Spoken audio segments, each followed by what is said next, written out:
आज हम एक ऐसे वीडियो की बात कर रहे हैं कि अगर आप छोटे बच्चे तो आपको देखना नहीं चाहिए, क्योंकि आप ठोकर खा के सीखेंगे और आगे जाके ही समझ आएगी आपको कि क्या करना है उसमें। चलिए स्टार्ट करते हैं।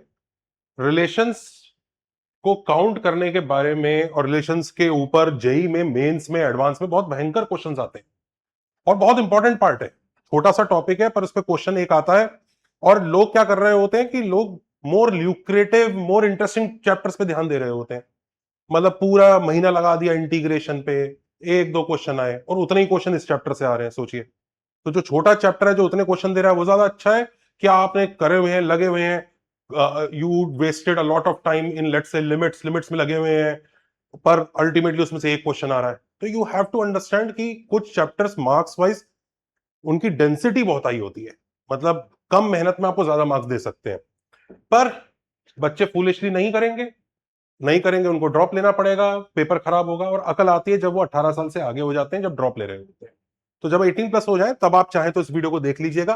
पर अगर अभी आपको अकल है और रिलेशंस वाला चैप्टर आपको पता है आपके सिलेबस में है, तो आप इस वीडियो को देखिए और टिल दी एंड देखिए और कमेंट करके बताइएगा कि मैं जो 18 फंडे आपको सिखाने वाला हूं, तो इस वीडियो में टोटल 18 फंडे होंगे जो हमें रिलेशंस और उसको काउंट करने के ऊपर, फिर फंक्शंस उसको काउंट करने के ऊपर आएंगे।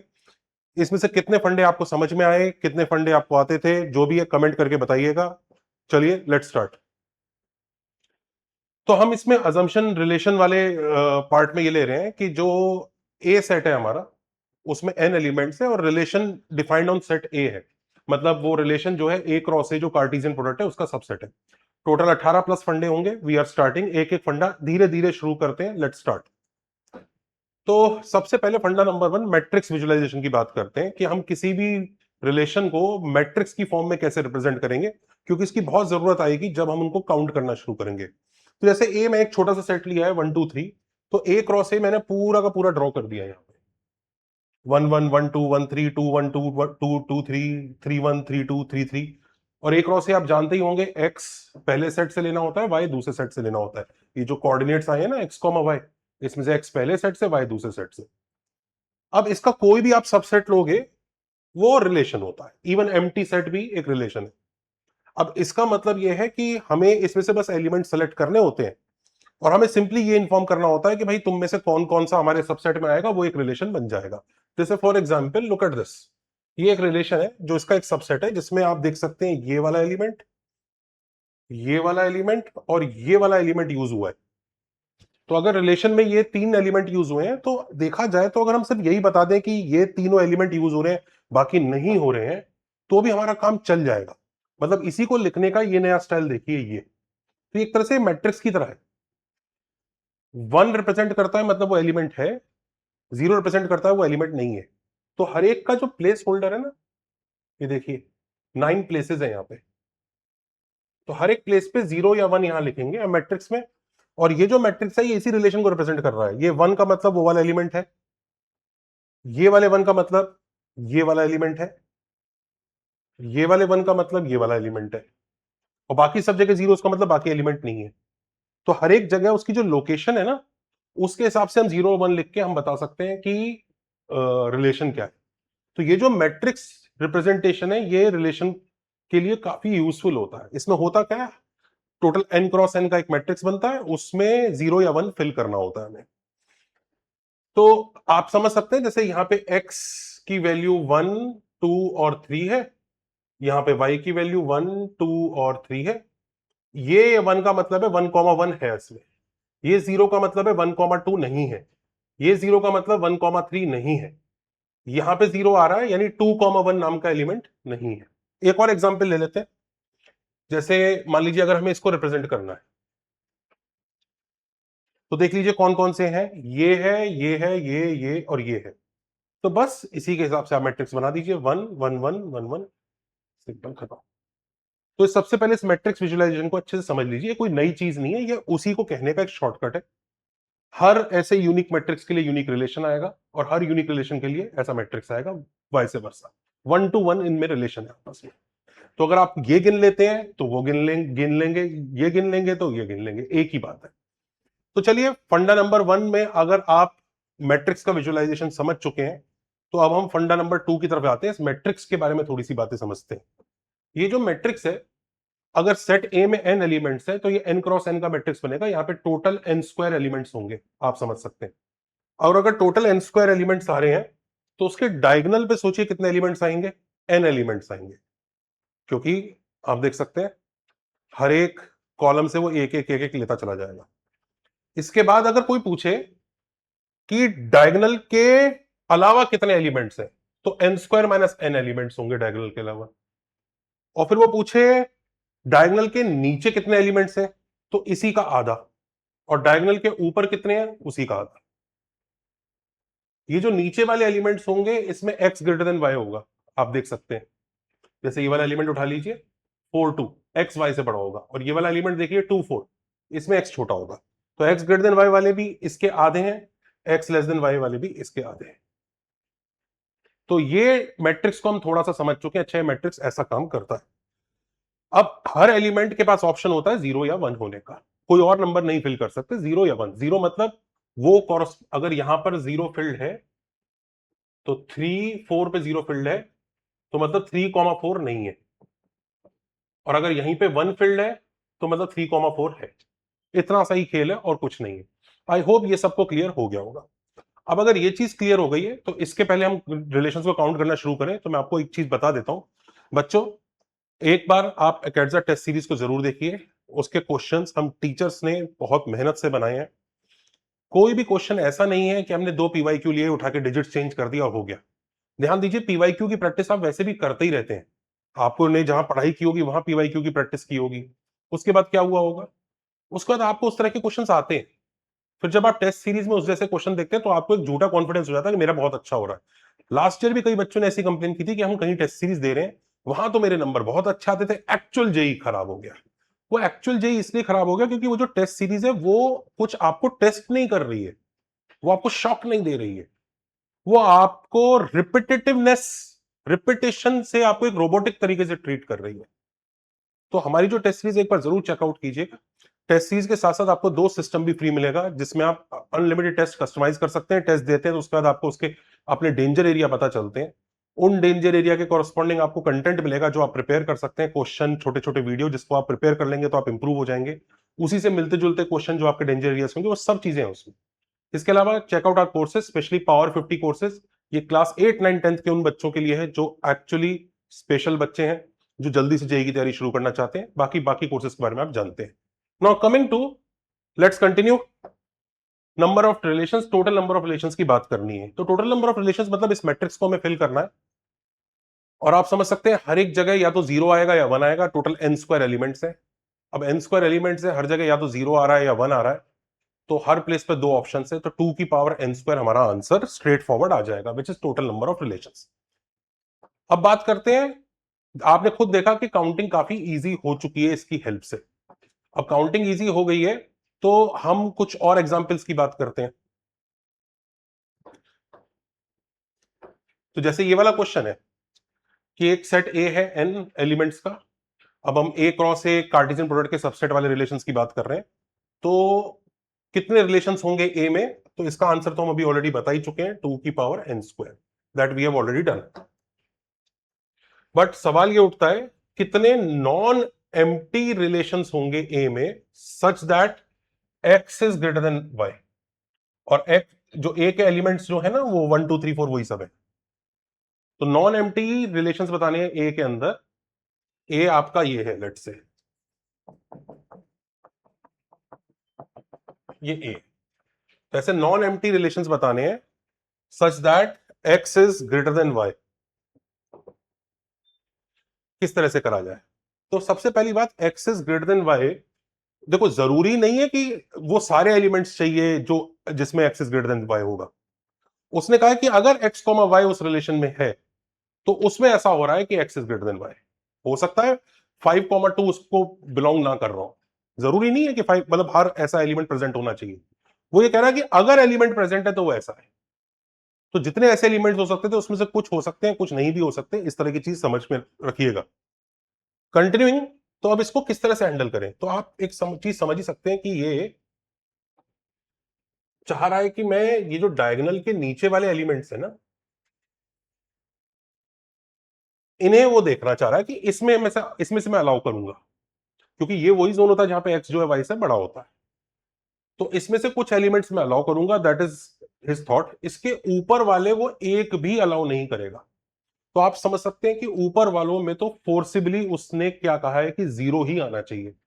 तो ऊपर कोई चॉइस नहीं दे रहा है, तो ऊपर की चॉइस 1 इंटू, अब नीचे कितने एलिमेंट्स हैं?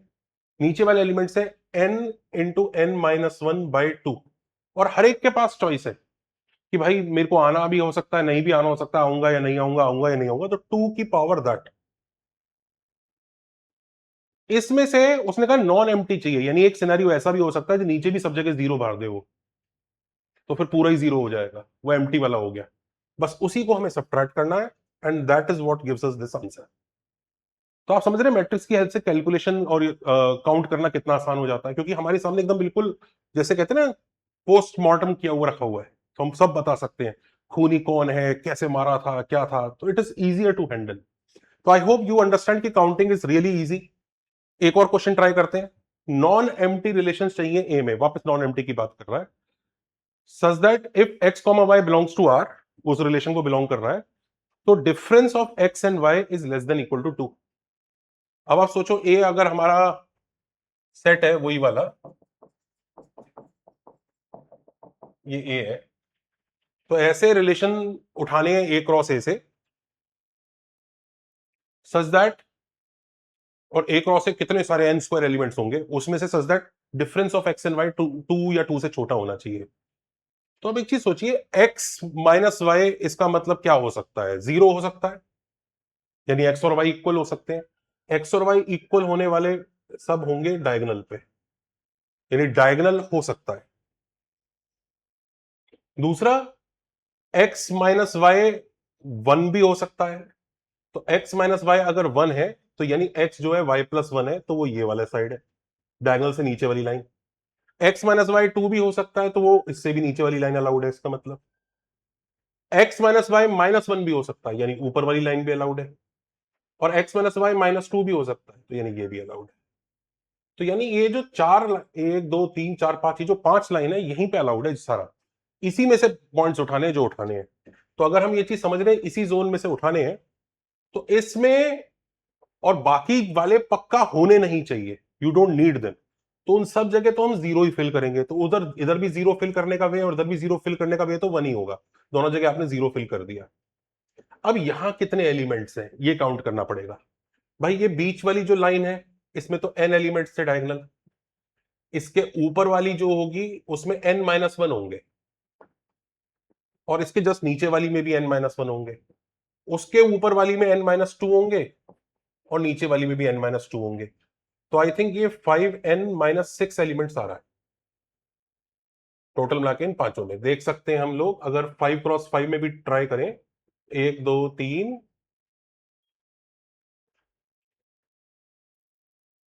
1 2 3 6 चला गया, 25 में से 6 चला गया, 19, 19 सही जा रहा है। तो सही काउंट किया है हमने, तो इतने एलिमेंट्स हैं। अच्छा, वो जरूरी नहीं है कि वो सारे के सारे चाहिए, अगर एक्स कॉमा वाई है तो ये होना चाहिए, यानी इन सारे एलिमेंट्स को हम चॉइस देंगे कि भाई तुम जो है 0 या 1 हो जाओ। बाकी सब जगह हम 0 फिल कर रहे हैं, पर तुम्हारे पास चॉइस है, तो सीधा आंसर आ जाएगा 2 की पावर 5n माइनस 6। बट क्योंकि उसको नॉन एम्प्टी चाहिए, तो वो वाला केस हटाना पड़ेगा कि सब जगह 0 फिल हो जाए, -1। तो देखिए ये वाले क्वेश्चन भी, मतलब अगर ये जेई में आएगा तो कई बच्चे इसको लेकर थोड़े से पजल होंगे, बट इसीलिए हमने ये वाला वीडियो बनाया है कि आप relations, counting of relations, counting of functions, वो सब इसी वीडियो के अंदर आ रहा है। तो एंड तक बने रहिएगा, देखिएगा जरूर। तो इसी चीज को ध्यान से समझिए कि ये हमें अच्छे से करके जाना है। पीएनसी वगैरह के साथ इन्वॉल्व होके, प्रोबेबिलिटी के साथ इन्वॉल्व होके ये काफी ज्यादा यूज होता है। आइए आगे चलते हैं। अब कुछ स्पेशल टाइप ऑफ रिलेशन आ जाता है, और ध्यान दीजिए कोई जरूरी नहीं उन स्पेशल टाइप के ऊपर ही क्वेश्चन आए, क्वेश्चन किसी भी टाइप के ऊपर आ सकता है। ये तो हम शुरू की कुछ टाइप्स इसलिए समझते हैं ताकि उससे हमारी अंडरस्टैंडिंग डेवलप हो। हॉवेवर पिछले साल इन्हीं के ऊपर क्वेश्चन आए हैं, लेकिन क्वेश्चन ऐसा भी आ सकता है जो इनके अलावा भी होगा। तो इसलिए हम इस वीडियो में वो सब चीजें कवर करने की कोशिश करेंगे कि अलावा वाली कोई टाइप होगी, कुछ स्ट्रेंज सी टाइप आ गई, किस तरह से पीएनसी के साथ कंबाइन होगा, सोचने को कैसे सोचना है हम लोगों को, वो सारी चीजें हम इधर बात करने जा रहे हैं। तो now we are talking about some a type, reflexive, irreflexive and non reflexive. कई बच्चे शायद ये तीनों को जानते भी नहीं होंगे, उनको पढ़ाई थोड़ी और ढंग से करनी चाहिए। रिफ्लेक्सिव की बात करते हैं, रिफ्लेक्सिव में क्या होता है कि जितने भी x कॉमा एक्स हो सकते हैं दे मस्ट बी प्रेजेंट, कोई छूटना नहीं चाहिए। ऑल x कॉमा एक्स मतलब जिसका x और y कोऑर्डिनेट सेम है वो मस्ट बी प्रेजेंट। इसका इंपैक्ट क्या होगा इस मैट्रिक्स पे? इसका इंपैक्ट ये होगा कि सारे डायगोनल में 1 होगा। ध्यान दीजिए इस डायगोनल के अलावा, क्योंकि डायगोनल में ही x और y इक्वल होते हैं, उस डायगोनल के अलावा उसके बारे में कुछ नहीं कह रहा है, उनकी जो इच्छा है वो करें, है नहीं है इट डजंट केयर, बस ये डायगोनल उसको चाहिए और पूरा का पूरा 1 चाहिए। सो दैट इज रिफ्लेक्सिव। और अगर हमें काउंट करना है तो काउंट करना भी बहुत आसान है। डायगोनल के अलावा वालों की तो बात छोड़ो, पहले डायगोनल पे हमें सब जगह 1 ही भरना है, तो उसका तो एक ही वे है। अब डायगोनल के अलावा कितने एलिमेंट्स बचे? n स्क्वायर माइनस n बचे। उन सबके पास चॉइस है, तुम्हें आना है तो आ जाओ, नहीं आना है मत आओ। तो 2 की power n square minus n non diagonal, इसको मल्टीप्लाई कर दीजिए, we will get number of reflexive relations. अच्छा अब बात करते हैं इररिफ्लेक्सिव की। कईयों को गलतफहमी हो जाती है ये इसका उल्टा है, अपोजिट है। ये इसका उल्टा नहीं है, इसका उल्टा ये होता है नॉन रिफ्लेक्सिव। ये होता है नॉन रिफ्लेक्सिव की डेफिनेशन क्या होती है? वो रिफ्लेक्सिव नहीं है। तो नॉन रिफ्लेक्सिव काउंट करना तो बहुत ही आसान है, आपको टोटल में से रिफ्लेक्सिव सब्ट्रैक्ट करना है। तो 2 की पावर n स्क्वायर टोटल होता है, उसमें से 2 की power n square minus n आपने सब्ट्रैक्ट किया, खत्म। तो नॉन रिफ्लेक्सिव काउंट करना बहुत आसान है। इररिफ्लेक्सिव क्या बीमारी है उसको समझते हैं। इसकी दुश्मनी है, वो तो कह रहा था रिफ्लेक्सिव एक्स कॉमा एक्स जरूर होना चाहिए सारे, ये कह रहा है एक भी नहीं होने दूंगा, एक भी नहीं होने दूंगा। भाई इसका उल्टा क्या होगा? वो कह रहा है मुझे सारे चाहिए, सारे डायगोनल पे 1 चाहिए। उसका उल्टा क्या होगा? ठीक है, उसका उल्टा मतलब सारे पे 1 नहीं है, हो सकता है कुछ पे 1 है कुछ पे 0 है, वो भी उसका उल्टा है, उसका अपोजिट, उसका कॉम्प्लीमेंट्री है। ये पता है ये बहुत स्ट्रिक्ट कह रहा है मुझे सब पे 0 चाहिए। आप समझ रहे हो? जैसे डायगोनल पे मान लो 3 एलिमेंट है, डायगोनल पे 3 एलिमेंट है, तो रिफ्लेक्सिव तो ये मांग रहा है और इररिफ्लेक्सिव ये मांग रहा है। इसके बीच की दुनिया भी है,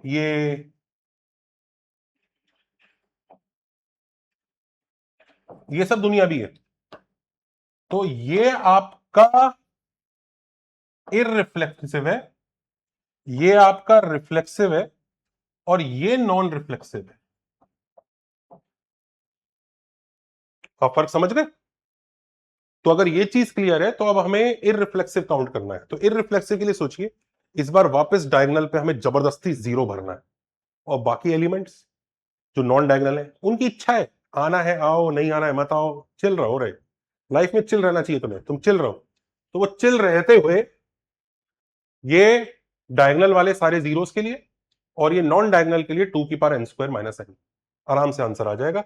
एंड इफेक्टिवली देखा जाए तो इसका आंसर और इसका आंसर सेम ही आता है, पर ये दोनों एक दूसरे के कॉम्प्लीमेंट्री नहीं है। तो आई होप ये चीज क्लियर हुई होगी, reflexive, irreflexive and non reflexive. चलिए फंडा नंबर 3 अगर हमें समझ में आया तो फंडा नंबर 4 कुछ मोर टाइप्स की बात करते हैं, सिमेट्रिक, एसिमेट्रिक और एंटी सिमेट्रिक। अब सिमेट्रिक क्या होता है? सिमेट्रिक यह है कि यार अगर अगर x कॉमा वाई है तो y कॉमा x जरूरी है, अगर वो है तो जरूरी है। कुछ जबरदस्ती नहीं है x कॉमा वाई पे कि उसे होना ही चाहिए, नहीं, अगर वो है तो दूसरा वाला जरूरी है। अब सिमेट्रिक का इंपैक्ट इस मैट्रिक्स पे क्या पड़ेगा? पहले तो चलिए डेफिनेशन ही समझ लेते हैं। अच्छा, x कॉमा एक्स टाइप के उन्हें आना है तो आ जाए, क्योंकि वो आ गया तो उसको कोई दिक्कत नहीं है, एक्स कॉमा एक्स है तो एक्स कॉमा एक्स है, ठीक है, ओके। नहीं भी आ रहा है तो भी चलेगा। तो एक्स कॉमा वाई अगर है तो वाई कॉमा एक्स कंपलसरी है, एक्स कॉमा एक्स की इच्छा है, तेरे को आना है तू आ, नहीं आना मत आ। एसिमेट्रिक क्या कहता है? मुझे एक्स कॉमा एक्स चाहिए ही नहीं, नहीं चाहिए। और इन दोनों में से, इसमें तो क्या था, दोनों चाहिए होते थे, अगर एक आ गया तो दूसरा चाहिए ही चाहिए। इसमें पता है क्या है? इन दोनों में से मैक्सिमम एक चाहिए, या तो दोनों को भाड़ में जाने दो या दोनों में से एक दे दो, दोनों नहीं दूंगा मैं।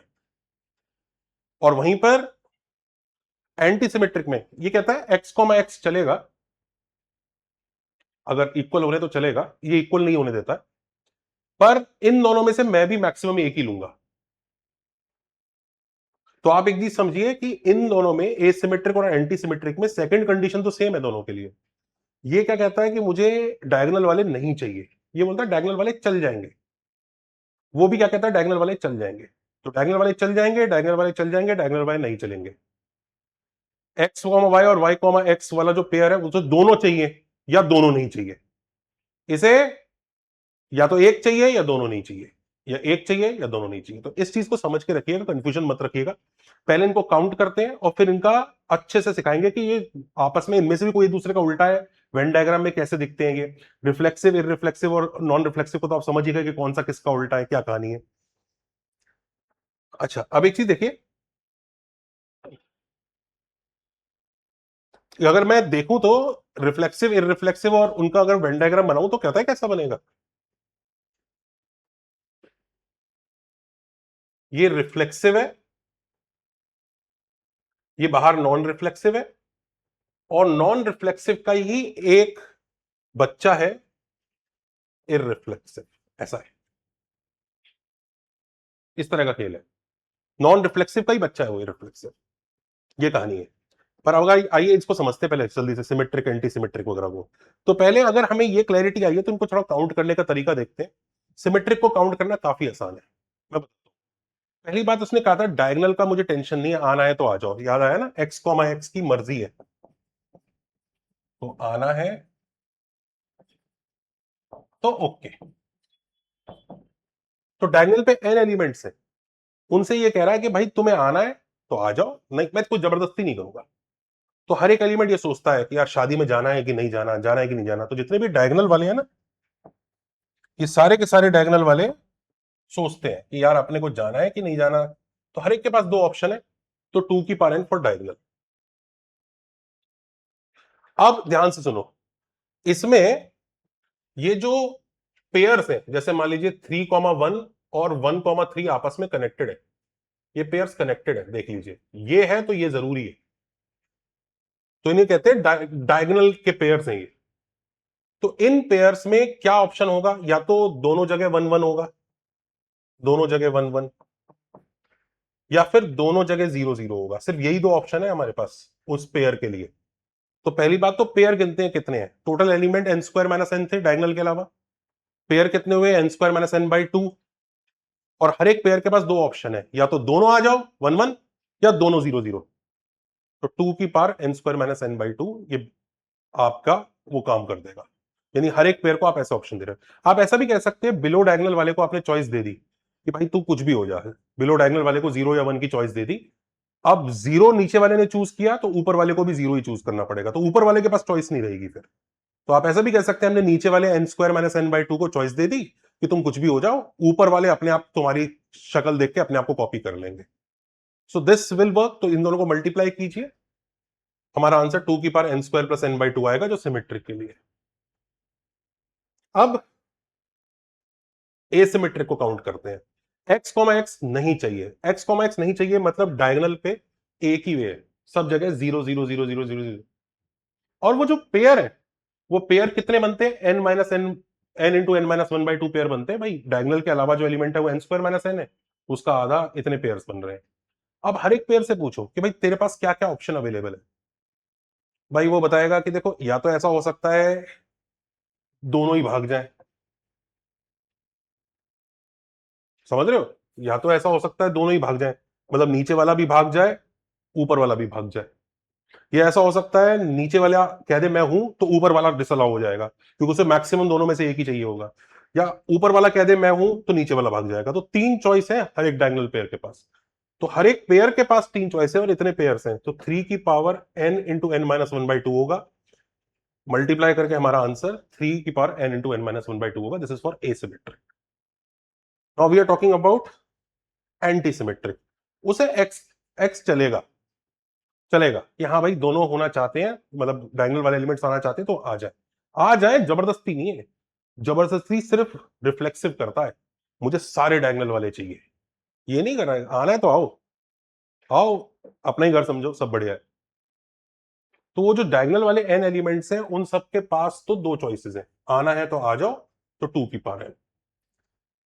और अब बाकी जो पेयर्स हैं, हर एक पेयर के पास तीन चॉइस है, एक्स कॉमा वाई और वाई कॉमा एक्स में से मैक्सिमम एक चलेगा। तो क्या क्या चॉइसेस है, वही 0,0 वाली, 1,0 वाली और 0,1 वाली। तो तीन चॉइसेस है, 3 की power n into n minus 1/2। इन्हें आप जैसे ही मल्टीप्लाई करेंगे आपको एंटी सिमेट्रिक का आंसर आ जाएगा। तो आराम से हमें सिमेट्रिक, एंटी सिमेट्रिक और एसिमेट्रिक और एंटी सिमेट्रिक के आंसर्स याद हो गए।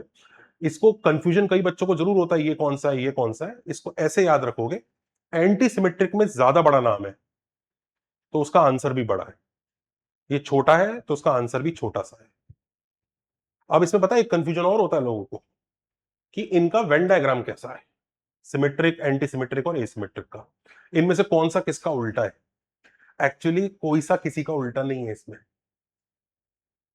ये वेन डायग्राम है। अगर ये टोटल रिलेशंस है, उसमें से ए हमारा कौन सा वाला है, सिमेट्रिक, और बी एंटी सिमेट्रिक है, यानी सिमेट्रिक और एंटी सिमेट्रिक दोनों हो सकता है। कुछ सोच के देखिए, सिमेट्रिक और एंटी सिमेट्रिक दोनों हो सकता है। ये दोनों आपस में अग्री कब करेंगे, when will these two agree, think about this.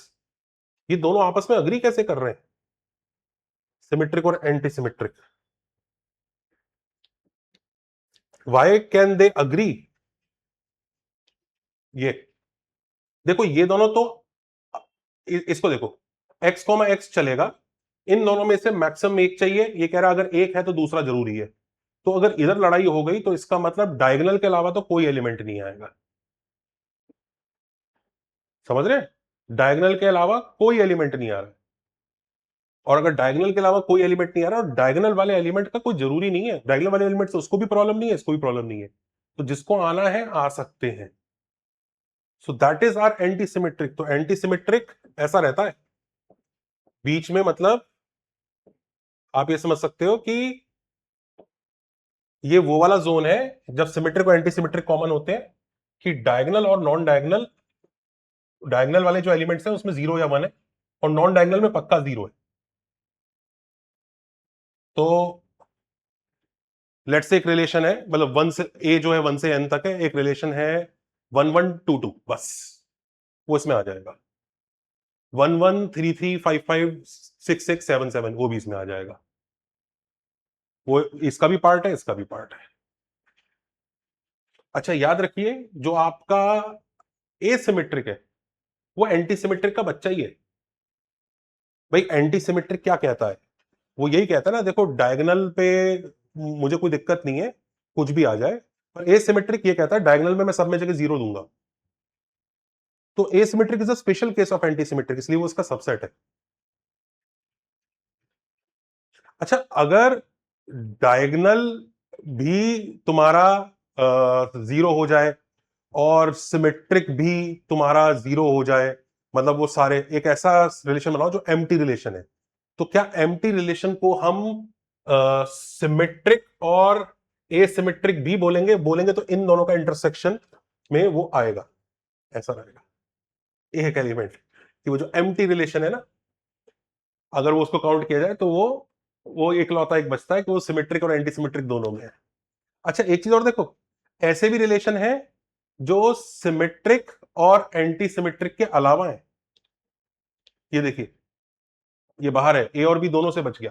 अब इसमें क्या होगा आप ये समझ सकते हैं कि जैसे इधर देखिए, ये सिमेट्रिक तो नहीं है और एंटी सिमेट्रिक इसलिए नहीं है, देखो यहां पे ये दोनों एलिमेंट दोनों प्रेजेंट है, उसको दोनों नहीं चाहिए, उसे मैक्स एक चाहिए। तो ये इसको समझ सकते हैं। तो आइए इसको कैलकुलेट करते हैं, number of relations which are symmetric plus anti symmetric and neither symmetric nor anti symmetric, इसको काउंट करके देखते हैं। तो देखो सिमेट्रिक प्लस एंटी सिमेट्रिक को काउंट करना तो बहुत आसान है, वो सिर्फ डायगोनल पे ही एलिमेंट्स होंगे, हर एक एलिमेंट पे 1 या 0 आ सकता है, तो 2 की पावर n आंसर आ जाएगा। तो ये तो काउंट करना काफी आसान हुआ। वहीं पर अगर neither symmetric nor anti symmetric count करना है तो total minus symmetric union anti symmetric करना होगा। तो टोटल तो 2 की पावर n स्क्वायर है ही, उसके बाद a which is the answer of symmetric, तो सिमेट्रिक का आंसर प्लस एंटी सिमेट्रिक का आंसर माइनस इंटरसेक्शन, तो आप वही a यूनियन b का फॉर्मूला लगा के आप आंसर निकाल सकते हैं। तो ये आपको neither symmetric nor anti symmetric का भी आंसर दे देगा। तो अब बात आती है ट्रांजिटिव की। अब ट्रांजिटिव में क्या होता है कि अगर a कॉमा बी है और b कॉमा सी है, मतलब दोनों है, तो a कॉमा सी प्रेजेंट होना चाहिए। अगर दोनों नहीं है तो कोई दिक्कत नहीं है, अगर दोनों है तो वो तीसरा वाला आना चाहिए। ए कॉमा बी है, बी कॉमा सी है, तो ए कॉमा सी होना चाहिए। ये एक ऐसी चीज है जिसको हम लोग ना इस मैट्रिक्स की हेल्प से उतनी अच्छे से नहीं कर सकते, नॉट इजी। इसको कभी फ्यूचर में देखते हैं। तो ट्रांजिटिव को काउंट करने के लिए आप मैट्रिक्स की हेल्प ना लीजिएगा, आपको वैसे देख लिख के चेन बना बना के ही देखना पड़ेगा। अब आता है अगला नंबर रिफ्लेक्सिव, सिमेट्रिक और ट्रांजिटिव का, जिसके ऊपर कई बार क्वेश्चंस आते हैं, which is are equivalence relation. इसको काउंट कैसे करना है? तो एक छोटा सा एग्जांपल है, जैसे A B C D E की बात कर रहे हैं हम। ओके, सो टाइम हमारा अप हो गया क्योंकि वीडियो काफी लंबा हो गया, बट हम नेक्स्ट वीडियो में इसी फंडे के ऊपर equivalence relations, counting various different relations और काउंटिंग ऑफ फंक्शंस, ये सब कवर करने वाले हैं। If you want that video, please एक बार कमेंट कीजिएगा, कमेंट कीजिए वो वीडियो चाहिए। वो फंडा नंबर 7 से 18 तक हम उसमें कवर करने जा रहे हैं। चलिए, आई होप आपको आज का वीडियो पसंद आया होगा। Take care, enjoy.